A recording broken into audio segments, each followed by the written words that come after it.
لیکن اگر کسی شخص کا اندر زندہ ہو تو اسے یہ بات پتہ ہونی چاہیے کہ ہجرتیں تو دل کے لیے کی جاتی ہیں، قلب کے لیے کی جاتی ہیں، ہجرتیں تو دین کے لیے کی جاتی ہیں۔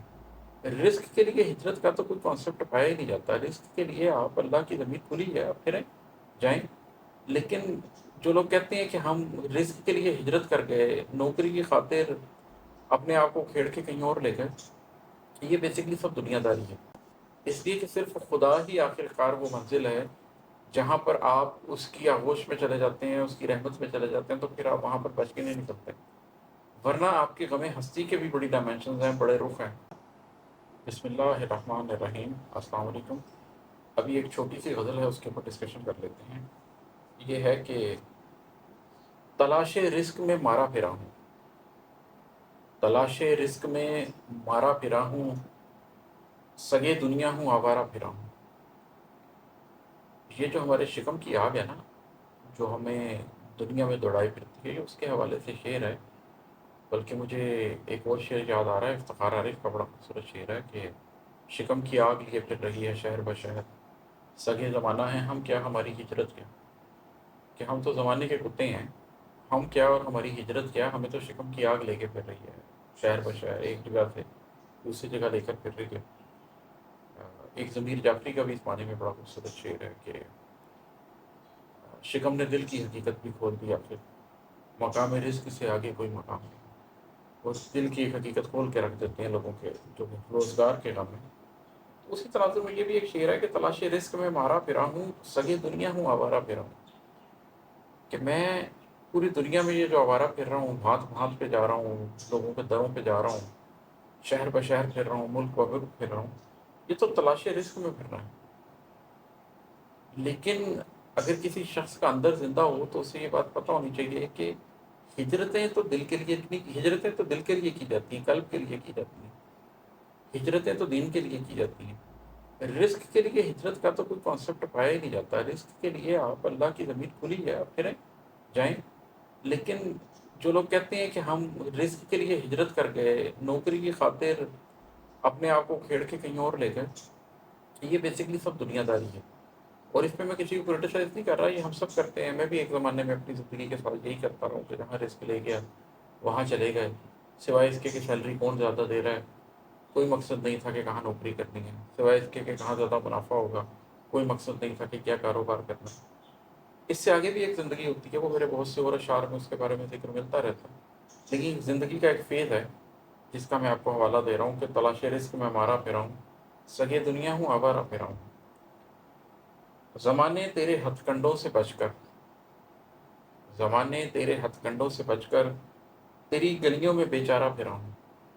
جب ہم اس دنیا کے جنگل میں پھنس جاتے ہیں تو ہمارے ساتھ ہوتا یہ ہے کہ ہم زمانے کے ہتھ کنڈوں سے بچ کے اسی کی گلیوں میں پھر رہے ہوتے ہیں۔ ہمیں یہ شعور ہی نہیں ہوتا کہ اللہ کی زمین بڑی وسیع ہے اور ہم اس پہ ہجرت کر سکتے ہیں بڑے مقاصد کی خاطر بھی۔ ہم اس دنیا کے کسی ایک ہتھ کنڈے سے بچنے کے لیے اسی دنیا کی گلیوں میں مارے مارے پھرتے رہتے ہیں۔ کسی ایک کارپوریٹ نوکری میں ہمارے ساتھ جو کچھ ہو رہا ہوتا ہے اس کو چھوڑ کر اسی شہر کی گلیوں میں ویسی ہی کسی اور کمپنی میں کوئی ویسی ہی کارپوریٹ نوکری ڈھونڈنے کے لیے لگے ہوتے ہیں۔ جس شہر میں ہمیں کوئی نقصان ہوا ہوتا ہے اسی شہر کی گلیوں میں جانتے بوجھتے کہ ویسا ہی کہت و رجال ہے، ہم پھر وہی خیر ڈھونڈ رہے ہوتے ہیں، ایک ہی جگہ سے بار بار ڈسے جاتے ہیں۔ زمانے تیرے ہتھ کنڈوں سے بچ کر تیری گلیوں میں بے چارہ پھرا ہوں، غم ہستی تیرے ہاتھوں ہی لٹ کر تیری بستی ہی میں ہارا پھرا ہوں۔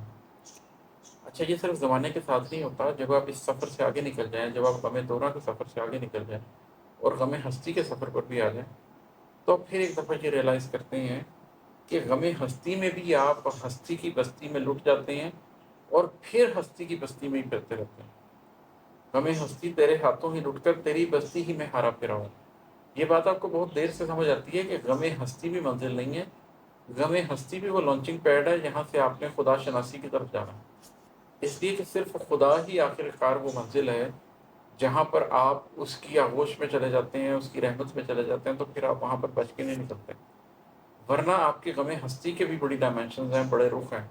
اور غم ہستی کے ہاتھوں میں لٹ کر آپ غم ہستی ہی کے ہاتھوں میں اسی کی بستی کے اندر ہارے پھرتے رہتے ہیں، اور ہے کہ بہا کر لے گیا تھا نفس میرا، سو ساری عمر بے دھارا پھرا ہوں۔ بہا کر لے گیا تھا نفس میرا، سو ساری عمر بے دھارا پھرا ہوں۔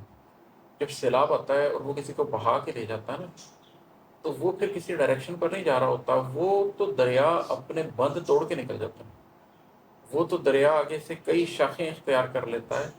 وہ آپ یقینی طور پہ نہیں کہہ سکتے کہ یہ اس دھارے کے ساتھ جا رہا ہے اور اس جگہ پر پہنچے گا۔ اس بکھیر دیتے ہیں لوگوں کو، جو چیز اس کے اندر آتی ہے اسے بکھیر دیتے ہیں۔ تو نفس بھی ایسا ہی ایک سیلاب ہوتا ہے کہ اگر آپ کے نفس کے اندر ایک سیلاب اٹھے تو وہ آپ کو بہا کر لے جاتا ہے، اور اس کے بعد پھر آپ ساری زندگی بے دھارا پھرتے ہیں، بے ڈائریکشن ہوتے ہیں، آپ کی کوئی منزل نہیں ہوتی، آپ کا کوئی کنارہ نہیں ہوتا۔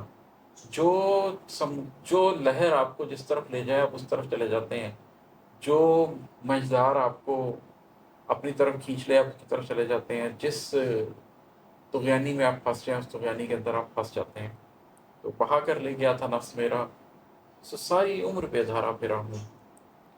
اور ہے کہ سنو سب زخم نیلے پڑ گئے ہیں، سنو سب زخم نیلے پڑ گئے ہیں، میں گھائل دل بدن خارا پھرا ہوں۔ جب زندگی آپ کو چوٹیں دیتی رہتی ہے، چوٹیں دیتی رہتی ہے، کبھی چوٹ تازہ ہوتی ہے، کبھی چوٹ پرانی ہو جاتی ہے، پھر ایک وقت آتا ہے کہ آپ کے پورے جسم پر نیل ہی نیل ہوتے ہیں، آپ کے جو زخم باہر سے بھر بھی گئے ہوتے ہیں، اندر سے وہ آپ کو تکلیف دے رہے ہوتے ہیں۔ سنو سب زخم نیلے پڑ گئے ہیں، میں گھائل دل بدن خارا پھرا ہوں۔ پھر اندر سے آپ کا دل بھی گھائل ہو جاتا ہے، بدن پہ لگنے والی وہ چوٹیں آپ کے قلب تک، آپ کی روح تک چلی جاتی ہیں، آپ کی روح تک گھائل ہو جاتی ہے، آپ کا دل گھائل ہو جاتا ہے، اور آپ کا بدن خارا، آپ کا بدن نیلا ہوتا ہے۔ تو ایک کیفیت آ جاتی ہے انسان کی زندگی میں جب اس کا جسم اور اس کی روح دونوں زخمی ہوتے ہیں، جب اس کا اندر اور باہر دونوں زخمی ہوتے ہیں، اور وہ اپنی پوری زندگی اس گھائل دل کو، اس خارا بدن کو لیے پھرتا رہتا ہے۔ کچھ لوگ ریئلائز کر لیتے ہیں اس مومنٹ سے کہ یہ زندگی بے معنی ہے اور اپنی زندگی کا رخ کسی اور طرف موڑ دیتے ہیں، لیکن کچھ لوگ ایسا نہیں کر سکتے، وہ عارف دنیا ہوتے ہیں، ان کو دنیا کی ضرورت ہوتی ہے، دنیا کو ان کی ضرورت ہوتی ہے، تو وہ تمام زندگی اپنے اس گھائل بدن کو، اپنی اس گھائل روح کو لے کے پھرتے رہتے ہیں، پھرتے رہتے ہیں اور پھرتے رہتے ہیں زندہ لاش کی طرح۔ اور ہے کہ مقتا کہ عماد احمد حدود غم سے کٹ کر، عماد احمد حدود غم سے کٹ کر چلا ہوں آج صد پارہ پھرا ہوں۔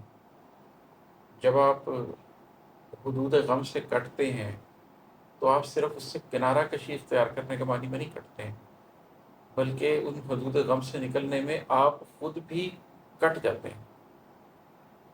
جیسے آپ نے راکٹ زمین سے چھوڑنا ہو تو گریوٹی کو بریک کرنے کے لیے اسے بہت قوت چاہیے ہوتی ہے، اسی طرح حدود غم سے کٹنے کے لیے بھی آپ کو بہت قوت چاہیے ہوتی ہے۔ تو حدود غم سے کٹتے کٹتے میں خود بھی ایسے کٹ گیا، چلا ہوں آج صد پارہ پھرا ہوں۔ عماد احمد حدود غم سے کٹ کر چلا ہوں آج صد پارہ پھرا ہوں، کہ میں بھی 100 ٹکڑوں میں کٹ گیا ہوں اور اپنے 100 حصے لے کر، اپنے 100 ٹکڑے لے کر چلا ہوں۔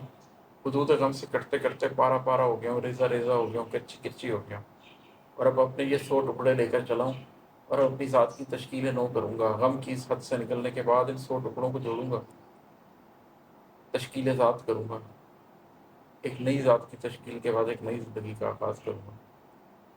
بہت شکریہ، السلام علیکم۔